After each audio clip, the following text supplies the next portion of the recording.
Hello and welcome to this new video where we're today gonna talk about VCT America Stage 1. America Stage 1 starts in 2 days at this point, and basically this video is just gonna be an outlook on first my thoughts on every team, that's the team talk part, and then later I'm gonna do my pick'ems for week 1. So let's start off by, and basically how I'm gonna do the team talk is I'm gonna go bottom seed to top seed in each group, and we're going to start with group alpha and then go into group omega. All right, let's start with 2Game Esports, which at this point are probably pretty infamous. I have them at a power rating of 65, which is the second lowest currently, I'm pretty sure. Second or third lowest. One or two China teams are below, although they are basically only lower because we haven't seen 2G play yet, as the only team that was really, I'm pretty sure 2G was the only team that was at 65 as well. I had them at 65 as well, meaning it was basically 2G and all gamers at the bottom. But now all gamers have played and they got even lower. Yeah. Either way, when we look at roster moves, the only thing that's confirmed is that Price went to Furia, which is a bit of a weird move. Price was never really that good of a player. He had a pretty rough kickoff, to be frank. Like, he did not play well. To be fair, though, nobody on 2G did. Or actually, Gobera. But, other than that, nothing really, not much to say about Price. The only other thing is that there's been a rumor that Askia is going to be the replacement, which makes sense. The only doubt some people have is that if you look at a team like what was it? MIBR, it looks like it's rumored that they're gonna get Verno because they couldn't find anybody with a visa, and Askia is obviously a guy who's Brazilian. But apparently, according to the rumors, Askia already has a visa, which would make sense. Askia is obviously playing for the 2G Academy right now. Or he's not playing for them because they're not actually playing, but he is under the 2G Academy. And if we look at their kickoff performance, it's probably it's historically bad. It's like one of the worst ever. 17 rounds is just insane. Like they just literally could not win a single thing. First, they lose to a tier two, two different two mixed together tier 2 rosters. So they had never played together, and they just came together and played a game. And then they lose, and then they win 5 rounds in total against Cruz. So it's like, this team just looks like shit, to be completely frank. The only reason I had AG even remotely close is because they also look like shit, and China has, and just looking at the eye test from China's just in general been a worse region. So really, I couldn't really argue for all gamers being worse than 2G. I would say they're kind of similar, though, at least to me. But yeah, I mean, SAP has had a terrible kickoff. Is Silence, all of them. Obviously, Askia there. We have the VCL Brazil split 2 stats from 2024. So that was the last major tournament he played.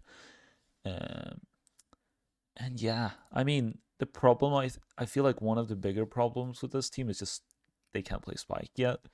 He's going to be here for stage 2, if I don't remember wrong. And I mean, he was like their star player, right? Or he was their duelist, right? And if you look for the season, Silence actually had a really rough start, and he looked really good. But yeah, then after that it's Spike in Ascension. So it's like, it's if Silence can just perform at a better level, and the other two, this team just genuinely needs to be more confident because they just look scared. They just look scared. Yeah, they just, to be frank, look scared. But yeah, 2G, terrible team right now, which is kind of sad. But yeah, they're terrible. Moving on to 100 Thieves, which they're also 9th to 12th, which is crazy to think. But yeah, we see a bit of a jump in the power rating. We're actually going to have some of the higher seeds be lower rating than 100 Thieves. The only reason why 100 Thieves has like this low of a seeding to begin with is just like this. You gotta remember, this team beat MIBR pretty convincingly.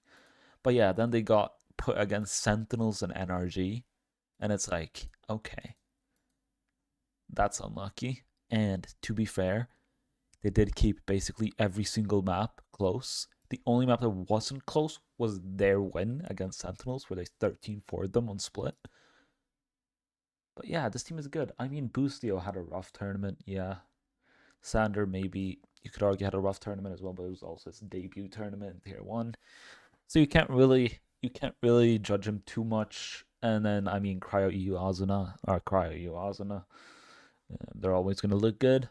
And yeah, I mean, looking at their overall like rounds, you can clearly see there that like this team is not bad. Like they had 3 games where they played against 3 good teams. Like MIBR is like I'm pretty sure they're third seed. They're third seed in the entire region, and they beat them 2-0 pretty convincingly. And then they lost to the second seed, and then obviously NRG looked kind of rough, but still, it's not a bad team. Like, right? They're not bad whatsoever, and that's why I have them pretty high, and I rate 100 Thieves pretty highly. I do think if Boostio and Xander can, like, if Xander can be like at least a decent player, same with Boostio. Like, if you can get like, I mean, if you get Champs Boostio, I mean, this team is like top 5 in the world easily. But yeah, that's not gonna happen, I don't think. But like, if you can get decent fragging from Boostio, decent fragging from Xander, I mean, this team could genuinely be like easily going to Toronto. Moving on, we now are gonna talk about Evil Geniuses, who finished 7th, 8th. And as you see here, they actually won the exact same amount of maps. It's just that they won their middle game, where they played Furia. So, this is why the seeding system has been a bit scuffed with how kickoff worked, because like both of these teams won a game. It's just that 100 Thieves got in their lower bracket elimination game NRG, and EG got Furia, which we're going to talk about Furia a bit later, but they're pretty much barely better than 2G. So, yeah. That's the one game they won pretty convincingly, and then the other 2 they got absolutely demolished by MIBR, which was the team that 100 Thieves comfortably beat, and then held it pretty good against Loud. But I feel like this team also is sort of, to me, like this team has the. I genuinely believe this team is somewhat underrated, though. I do think there is obviously always going to be a bit of a lower performing team, but like you gotta remember, Nature had an okay tournament, right? That's for Nature, that's pretty decent stats. If he can keep those sort of stats up, and Ye can perform, and Derek can perform, because Derek had a terrible tournament. Like comparing Derek's tournament, this kickoff to Derek last year, like Derek was incredible last year. Like in stage 2 had a 1.11 VLR rating. In stage 1, I am not so sure. Let me check. Stage 1, Derek had a VLR rating of, I'm pretty sure it was pretty high as well. Maybe I'm wrong on that front. Okay, 0.99. But yeah, like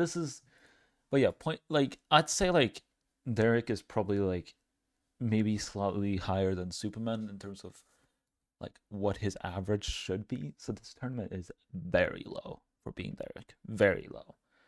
And I mean, if Ye can get comfortable on this team, and IC can continue looking like, look, IC's rating and KD doesn't look that good, But when you see 140 ADR and 250 16 ACS, that VLR rating in KD will just go up if the team plays better. Like, he has actually been one of the better players on this team. Like, as a duelist, he's actually looked really good. Like, he's looked really good for this roster. It's just that, of course, when you're a duelist, it can often be punishing if you don't absolutely hard carry, especially if you don't have a team around you that performs highly.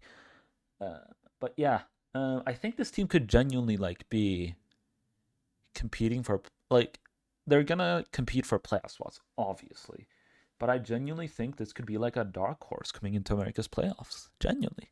Like, maybe not to win it, but at least to go to like an international.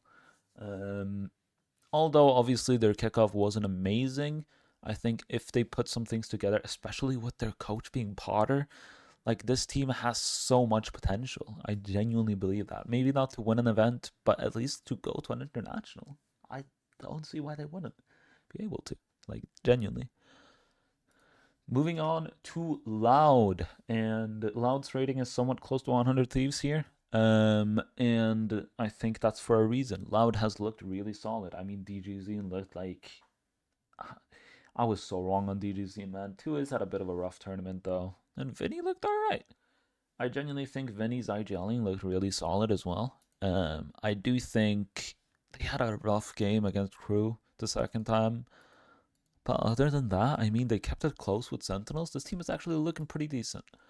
There's not really much to say about them, more than that they probably looked a bit better than I would have expected. But there's not really much to say here.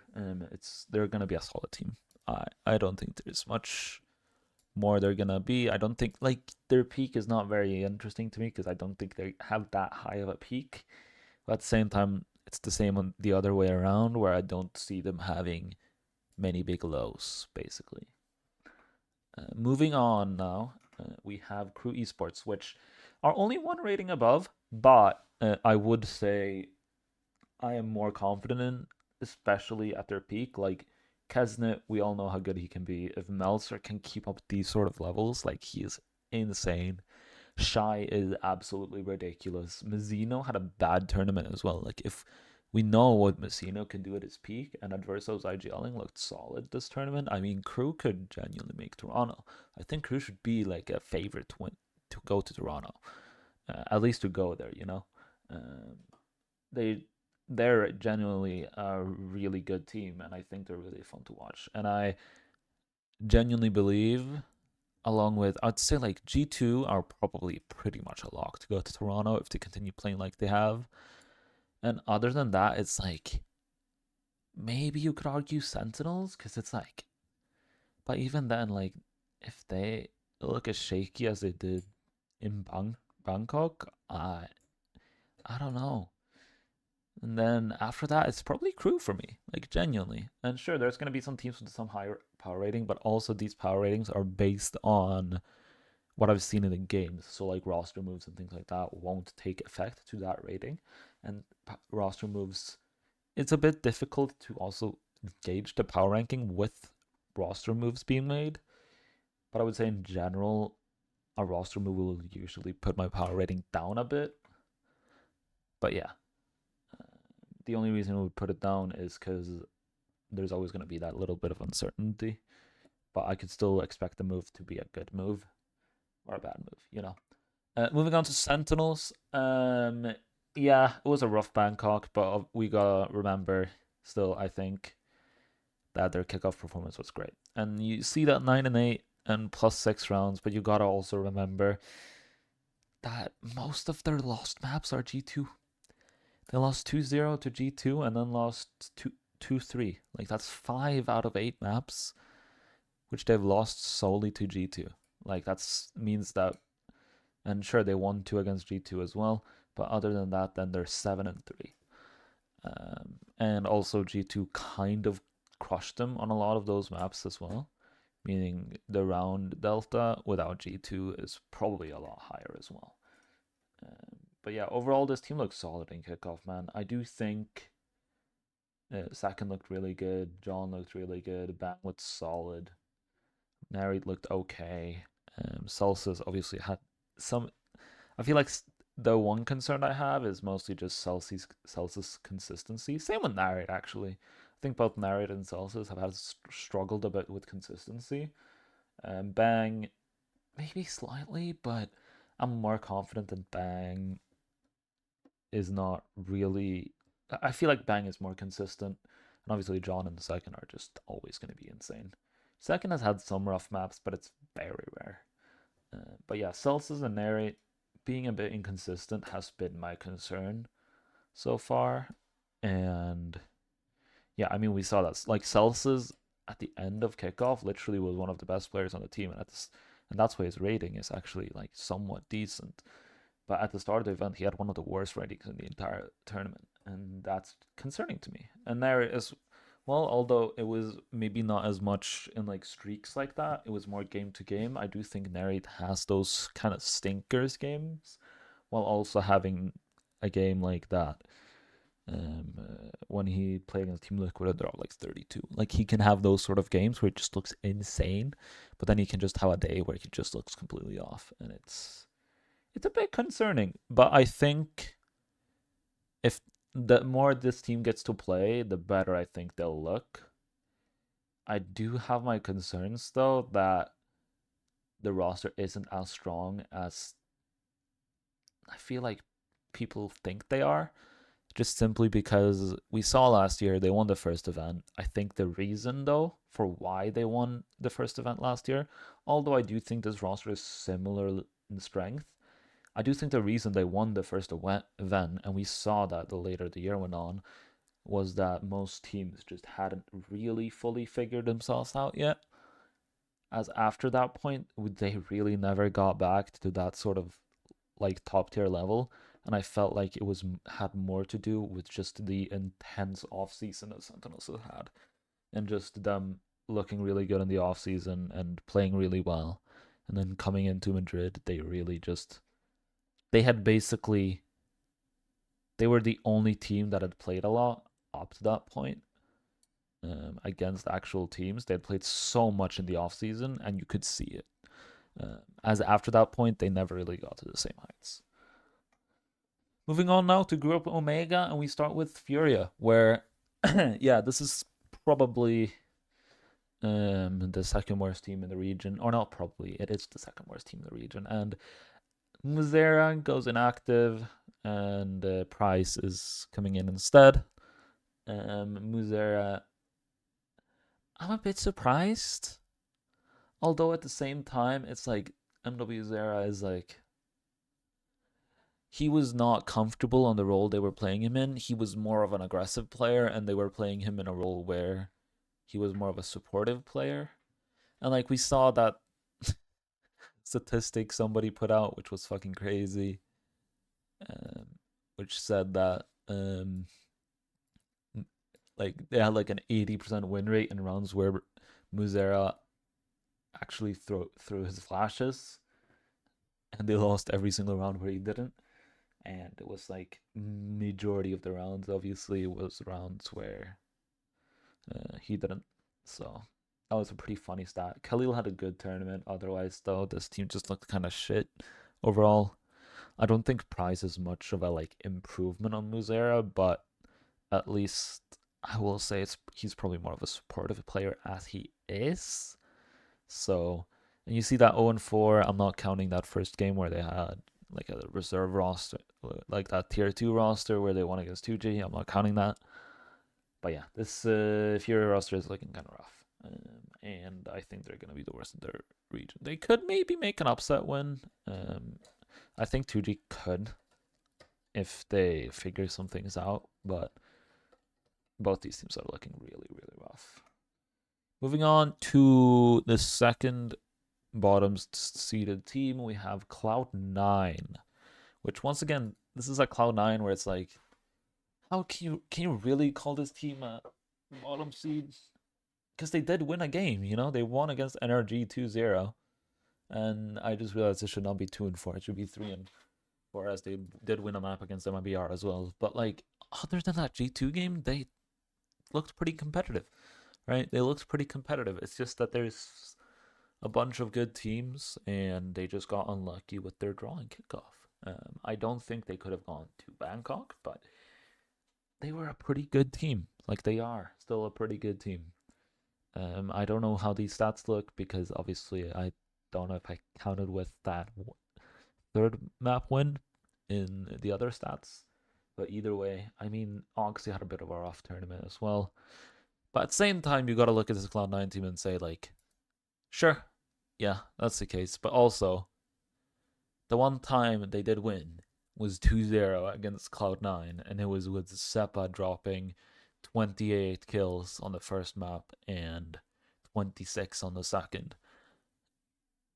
And after that point, I mean, we saw more of a normal Zep, all right? Against, I mean, he was still top fragging actually for them in their G2 match, but obviously not remotely close. He got 27 kills, 28 deaths. Still positive in KDE, but yeah, not remotely close to what he did that first game. And then he was bottom fragging by a major margin during in the MIBR game, dropping minus 19, 26, and 45. And Oxy actually going kind of crazy. So we still have seen like the flashes of Oxy, but he just had a bit of a rough time. He still has the damage and everything. It's just overall he didn't really get the chance to sort of show off stats wise because of how the team played. But yeah, overall still I think they can be pretty good. I just think we need to see Seppa be more of hold a more consistent level rather than having really good games and then just disappearing for this team to be consistently good. And then Mitch, I don't think will ever really be a top performer, but obviously Nat and Oxy, I think both need to probably look look better. I do think Oxy, while he does get the damage and everything here, his team was playing well enough as to where I feel like he should be able to have top stats here, and he just doesn't. And to be frank, it's unfortunate. Moving on, we have NRG Esports, where we have another roster move here with Verno and Bonker going out and Brock and Mikey's coming in. And I do actually kind of like this change. Although my power rating obviously hasn't changed because I'm changing it with every game that's being played. I do think Brock is a nice change, although obviously taking out Verno with how good he's looking is kind of insane. And Bonker, to me, is one of the better coaches in the world and should get a chance in tier 1, but just doesn't really get his chance here. But I'm just going to assume that it was, with the rumors we've heard, like Verno just did not really fit the team whatsoever, and with Verno going, Bonker was going as well. It was basically what Bonker said was basically just I'm going where Verno does, and Mikey's is obviously an old coach with that used to coach with finesse, so I could see this really working. I'm a bit concerned with Mikey's coaching though, because he was very shortly on Envy and has never really been super successful. But at the same time, he's been on top teams for a long time and is looking like a solid coach. And we've known how good Brock is for a long while. And just look at these VCL NA Stage 1 stats that he had with the SRB. I mean, he's just ridiculously good. And is probably the best replacement you could get from Tier 2 for Verno. Summon Mod obviously had great events, but I think both Ethan and Finesse needs to probably step it up. Hopefully Brock can look solid. I don't think Brock will be the sort of play that we saw from Verno in the Soup tournament, but I do think that obviously nobody is, but I don't think Brock will have the same peaks that Verno does have. Like, I think Brock doesn't have the same potential as Verno, but I do think he's still a really solid player. And obviously Mada is looking like one of the best duelists in the world if he can keep this sort of thing up. Som has always been amazing. Ethan had a bit of a rough tournament, although his stats show he played pretty well. I do think on the eye test, Ethan looked pretty rough. And obviously, everybody looking at those FNS stats. I mean, under 100 ADR with a 0.6 KD. Yeah, it's just not good enough from Finesse. If he just can hold up like a 0.9, I think this team could be one of the better teams in the region and should be a favorite to go to Toronto. But it's difficult to say, as they do have quite a lot of things changing coming into stage 1. Moving on to Leviathan, we have Natank out and Rossi in. I do think that this could potentially be a good change. We have the concern of Rossi stirring it up quite a lot in C9, obviously, and therefore leaving that roster. So it's a bit concerning there. Maybe it will look better here. As far as I know, it looked like it had more to do with just the team not really aligning with what Rossi wanted. But obviously there was some turbulence around that. So maybe there could be some problems going on there. But overall, we know how good this Leviathan roster can be. Still have some concerns for Demon 1 and just him basically being the solo duelist on this team. The only other thing I could really see is maybe King, but he's also IGLing, so it's a bit difficult here. Demon 1 obviously hasn't looked that comfortable yet either.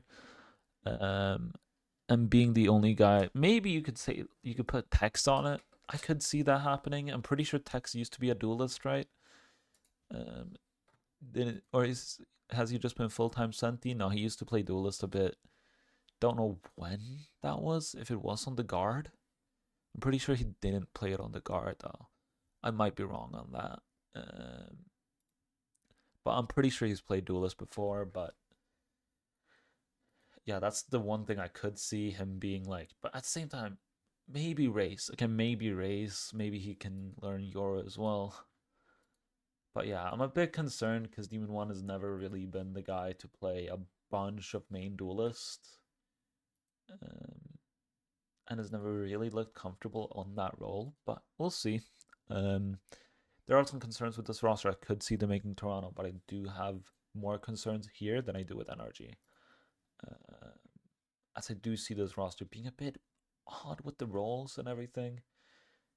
And yeah, I just have difficulty seeing this team making Toronto. I could see them ending pretty highly and then make champs, but I don't see myself watching this team at Toronto this year. Obviously, if they make it, I'm going to watch it, but I'm not seeing myself actually with them there, you know. Moving on to MIBR, this is another one where I'm actually kind of incredibly concerned here.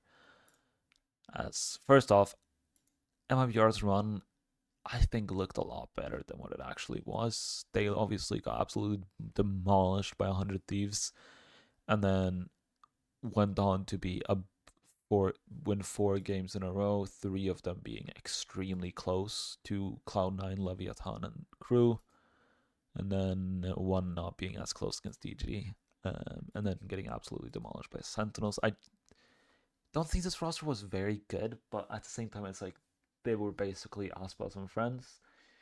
And I don't really understand why you benched Nosware here, especially with what I've heard. A lot of these players literally refuse to talk English in interviews and only spoke Portuguese.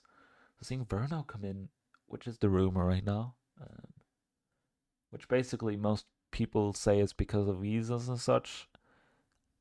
I'm a bit concerned, man. I'm a bit concerned, and I don't think they were that convincing in any of their games. Really, sure they looked solid, but it was like most of their wins almost felt a bit fluky in a way, especially with how terrible they looked against Sentinels. Really, I'm a bit concerned for MABR, and I think they might even they're gonna make playoffs, obviously, but I'm really doubting that they're gonna even go far in playoffs. To be completely honest, I think this team could genuinely be a lot worse than people think, and I could see this team finishing like what?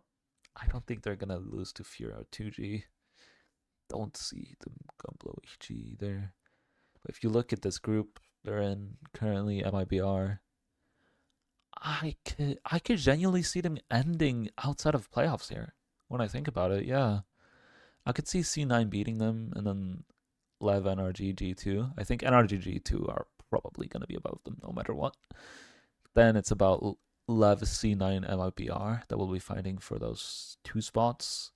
And I genuinely could see. I'd still say that Cloud9 is probably the most likely team to be there, but with how Cloud9 has looked in groups before, I could see MMBR not even making playoffs here, to be completely honest. But obviously, I have my doubts on Leviathan as well. Although I would say those are much less major. I do think I have some real big issues and some real big concerns with this MIBR roster, sadly, for Aspas, as I do, and for everybody else, because, like, who the fuck doesn't love watching Aspas at the main stage, you know?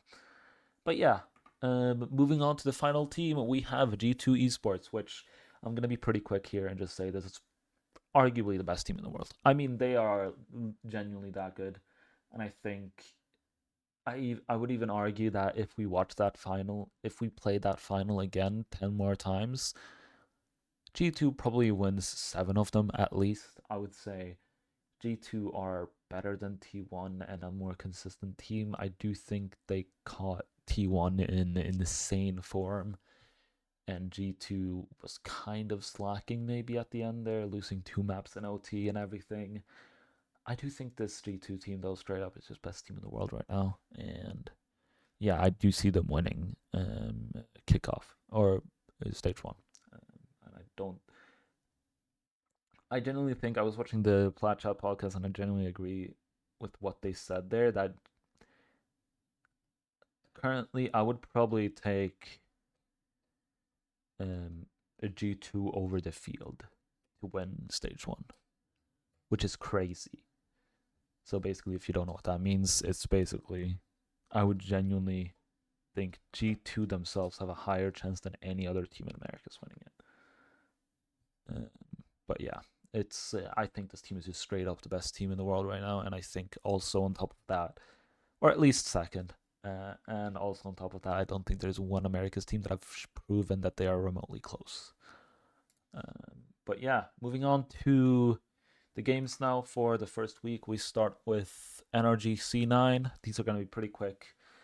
I did want to be a bit spicy, but I ended up not really being it. This is probably one of the games where I could have gone spicy, but I kind of want this NRG roster to succeed, and therefore I've picked them. Crew, Loud, I do think this Crew team just straight up have more firepower. And with the time they've had, I do think this Crew team is just gonna look a lot better. They're from picking Crew. G2 Furia, I mean, do we even have to talk about it? It's gonna be G2. Moving on, MIBR Lev. I picked actually MIBR at first, but then looking more into it and with my concerns and everything, I've gone with Leviathan here. With my concerns with who their fifth is going to be and everything, I just think Leviathan will be able to beat them out here. Moving on to EG versus 2Game, I'm picking EG. I just don't see a reason why. I've not seen 2G give a reason, to me at least, of them being able to win a game. Like I've not seen them play at a level where I believe that they can even win one game. Like that's like not even like an upset win. I've not seen that yet, and before I've seen that, I can't really pick for them. Moving on to 100 Thieves Sentinels. I'm gonna say Sentinels here. I do think my reasoning behind picking Sentinels here is I think Sentinels are gonna come out swinging here. Sure, 100 Thieves probably will as well, but I think for Sentinels, this win is just more important than it is for 100 Thieves. I think on 100 Thieves, sure, they want to prove themselves, but Sentinels, after bombing out 0-2 in kickoff or in Bangkok, I just think Sentinels will come out and want to win this game so badly, and I think once Sentinels is playing like that, I think it's going to be really difficult for 100 Thieves to win this game. But yeah, that was the games from week 1. Thank you for watching, and if you enjoyed this video, like and subscribe. I hope you enjoyed it. And I'll see you in the next one.